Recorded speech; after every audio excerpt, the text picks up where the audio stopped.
Shalom, selamat pagi saudaraku. Pagi ini apakah Anda sudah membaca firman Tuhan? Bagi yang belum membaca, mari kita bersama-sama membacanya. Kita awali dengan berdoa. Bapa Surgawi, Bapa yang kami sembah dalam Yesus Kristus, puji dan syukur terima kasih kami naikkan bagimu. Tuhan baik, sungguh baik dan teramat baik bagi kami di mana sepanjang istirahat kami Tuhan yang melindungi. Pagi ini Tuhan bangunkan kami dengan penuh sukacita, kami bersyukur pagi ini kami hendak beraktivitas Bapa, namun sebelum beraktivitas kami mau mendengarkan sebagian dari firman-Mu. Berkati firman-Mu, berkati hati kami agar sungguh kebenaran-Mu boleh menjadi kekuatan dalam hidup kami, jadi pelita bagi kaki kami dan terang bagi jalan kami. Terima kasih Bapa, berkata-katalah melalui kebenaran firman-Mu, kami siap mendengarkannya. Dalam nama Tuhan Yesus kami berdoa dan mengucap syukur. Haleluya, amin. Firman Tuhan yang boleh kita renungkan pagi ini saudaraku terambil dari kitab Matius 16 ayat 24 sampai 27. Firman Tuhan berkata, Lalu Yesus berkata kepada murid-muridnya, setiap orang yang mengikut aku, ia harus menyangkal dirinya, memikul salibnya, dan mengikut aku. Karena barang siapa mau menyelamatkan nyawanya, ia akan kehilangan nyawanya. Tetapi barang siapa kehilangan nyawanya karena aku, ia akan memperolehnya. Apa gunanya seorang memperoleh seluruh dunia tetapi kehilangan nyawanya? Dan apakah yang dapat diberikannya kepada ganti nyawanya? Sebab anak manusia akan datang dalam kemuliaan Bapanya, diiringi malaikat-malaikatnya. Pada waktu itu ia akan membalas setiap orang menurut perbuatannya.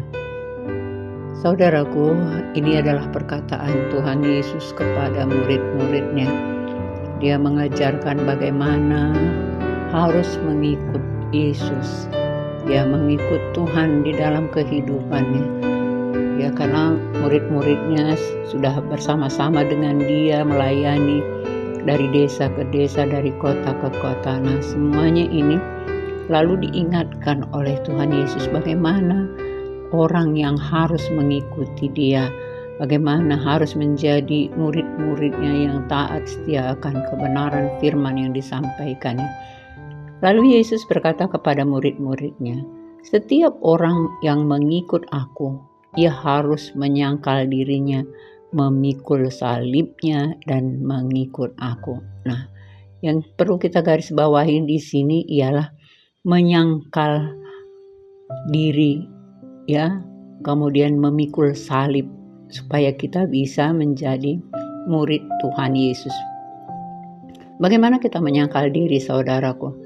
Tentunya menyangkal diri ini adalah untuk mematikan ego kita. Jangan kita merasa selalu kita yang paling benar, jangan merasa kita yang paling hebat, jangan kita merasa yang paling pintar walaupun mungkin kita sekolahnya tinggi. Tetapi untuk mengikut Yesus, tidak ada sekolah yang tinggi, tidak ada sekolah yang terendah, atau mungkin dia seorang yang tidak bersekolah, itu tidak ada persoalannya. Yang jelas hatinya, egonya harus disangkalnya segala keinginan dagingnya supaya bisa mengikut Yesus. Sangkal diri tidak mudah saudaraku, karena manusia selalu biasanya mau mengandalkan kekuatannya, mengandalkan kemampuannya, mungkin mengandalkan hartanya, mengandalkan pikirannya, atau mengandalkan apa yang ada padanya. Nah, ini semuanya Tuhan katakan harus sangkal diri. Semuanya itu tidak berguna bagi Tuhan kalau kita lebih condong kepada apa yang kita pikirkan tadi, apa yang kita miliki tadi. Tuhan katakan, siapa yang mau mengikut aku harus menyangkal dirinya, memikul salibnya. Nah, kalau memikul salib bagaimana saudaraku? Memikul salib artinya apapun permasalahan hidup kita, kita sanggup menerimanya. Jangan kita mengeluh atau berkeluh kesah setiap hari, kemudian bersungut-sungut karena ada masalah yang tidak kita bisa pahami. Tapi percayalah, kalau kita berserah kepada Tuhan Yesus, Dia akan mengangkat segala beban kita. Jadi kadang diizinkan Tuhan memang masalah di hidup kita, saudaraku, supaya kita lebih kuat iman percaya kita, semakin naik level iman percaya kita. Diizinkannya permasalahan, diizinkannya sakit penyakit, diizinkannya ekonomi kita seret, supaya kita mengandalkan Tuhan, bukan mengandalkan akal pikiran dan kekuatan dan kehebatan kita, tapi kita hanya bisa mengandalkan Tuhan. Nah, oleh karena itu mari kita harus kita menyangkal diri dan berani memikul salib. Apapun masalahmu hari ini, saudaraku, itu berarti salib yang harus kamu pikul. Dan percayalah, Tuhan akan mengangkat semuanya apabila kamu tetap berserah, berseru kepadanya. Karena barang siapa mau menyelamatkan nyawanya, ia akan kehilangan nyawanya. Nah, ini Tuhan katakan, siapa yang mau menyelamatkan nyawanya, ia akan kehilangan nyawanya. Nah, banyak orang sekarang ini, saudaraku, dia membeli senjata api untuk menyelamatkan nyawanya. Kalau bukan Tuhan yang memelihara hidup kita, tidak ada gunanya. Walaupun 10 senjata api yang kita miliki, saudaraku, itu tidak ada gunanya kalau bukan Tuhan penolong dan pelindung kita. Jadi jangan kita andalkan kehebatan kita, kekayaan kita untuk melawan segala kehidupan dunia ini. Ya, tapi Tuhanlah yang melindungi kita walaupun kita tidak punya senjata apa-apa. Tapi kalau perlindungan Tuhan ada di dalam hidup kita, maka kita akan selalu diselamatkan, dilindungi dalam segala mara bahaya. Tetapi barang siapa kehilangan nyawanya karena aku, ia akan memperolehnya. Nah, ini dia yang penting kita harus renungkan, bahwa karena Tuhan, karena kita memberitakan firman Tuhan, karena kita memberitakan kebenaran firman Tuhan dan bagaimana sebenarnya yang Tuhan kehendaki dalam kehidupan kita, itu yang kita ceritakan kepada orang lain. Tetapi karena pemberitaan kita itu, maka kita harus kehilangan nyawa. Maka Tuhan katakan, ia akan memperolehnya kembali. Karena Tuhan memberikan hidup yang kekal bagi orang yang percaya kepadanya. Nah, ini bisa kita lihat lagi di dalam kitab, tertulis dalam kitab Lukas 17 ayat 33. Barang siapa mempertahankan nyawanya, ia akan kehilangan nyawanya. Dan barang siapa kehilangan nyawanya karena aku, ia akan memperolehnya. Nah, ini saudaraku, jadi firman Tuhan menjelaskan bahwa siapa yang rela memberitakan kebenaran firman Tuhan, walaupun mungkin banyak tantangan, tetapi Tuhan akan memberikan perlindungan baginya. Kalaupun dia harus kehilangan nyawa di dunia ini, tetapi Tuhan akan memberikan hidup yang kekal baginya.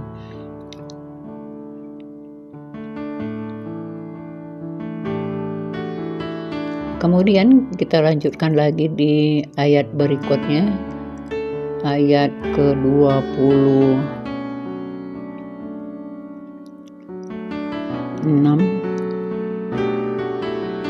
Saudaraku, firman Tuhan mengatakan bahwa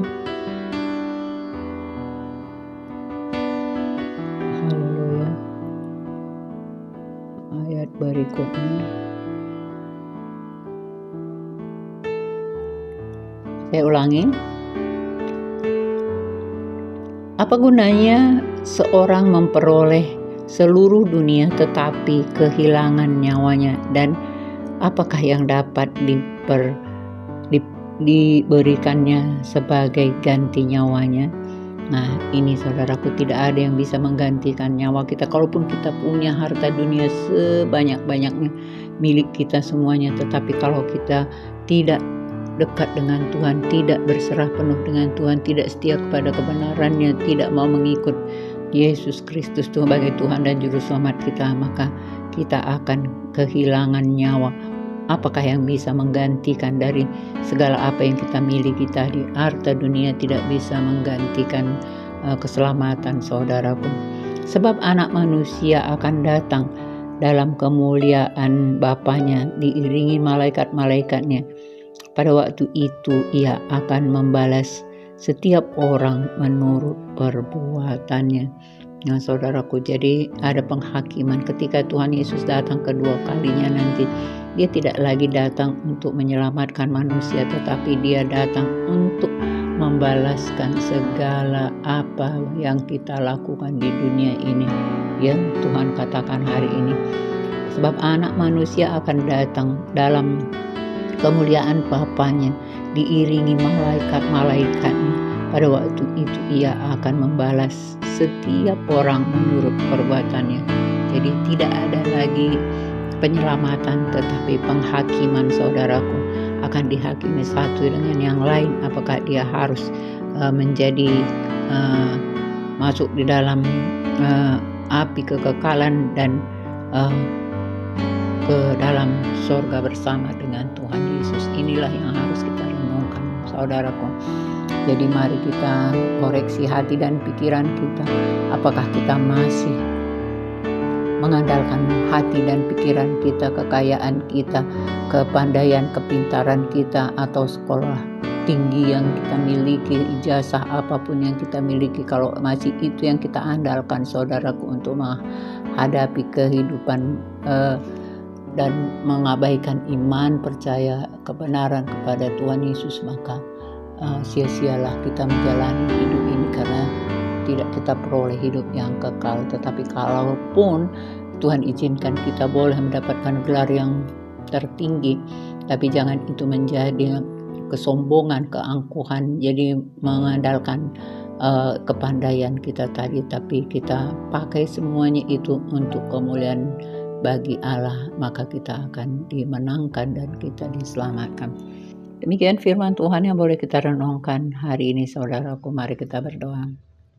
Terima kasih Tuhan Yesus buat kasih setiamu, buat kebenaran-Mu yang boleh kami renungkan hari ini, di mana kami sebagai murid-murid Tuhan, supaya kami layak menjadi murid-murid-Mu Bapa, kami harus menyangkal diri dan memikul salib. Mampukan kami untuk melakukannya Bapa, karena setiap hari ada saja yang boleh kami perbaiki di dalam kehidupan kami, karena setiap hari kami bisa jatuh ke dalam dosa, dan banyak yang harus kami sangkal dalam diri kami untuk boleh kami memikul salib kami Bapa. Setiap hari ada hal-hal yang tidak seperti hati kami, tetapi ketika kami bersandar kepadamu, maka kami dapat mampu memikul salib itu. Terima kasih Bapa.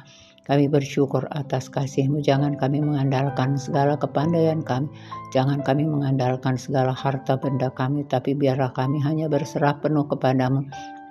Semua ini Tuhan izinkan apapun dalam kehidupan kami, itu atas seizin Tuhan semuanya. Oleh karena itu, kalau masih kami perlu diperbaiki Tuhan, biarlah Engkau yang mengoreksi hati pikiran kami, supaya kami layak menjadi murid-murid yang setia dan melakukan kebenaran-Mu. Terima kasih Bapa, ampuni segala kesalahan dan dosa kami, agar kami layak menjadi anak-anak kekasih hati-Mu. Ini doa kami naikkan hanya dalam satu nama, Yesus Tuhan dan Juru Selamat kami yang hidup. Haleluya, amin.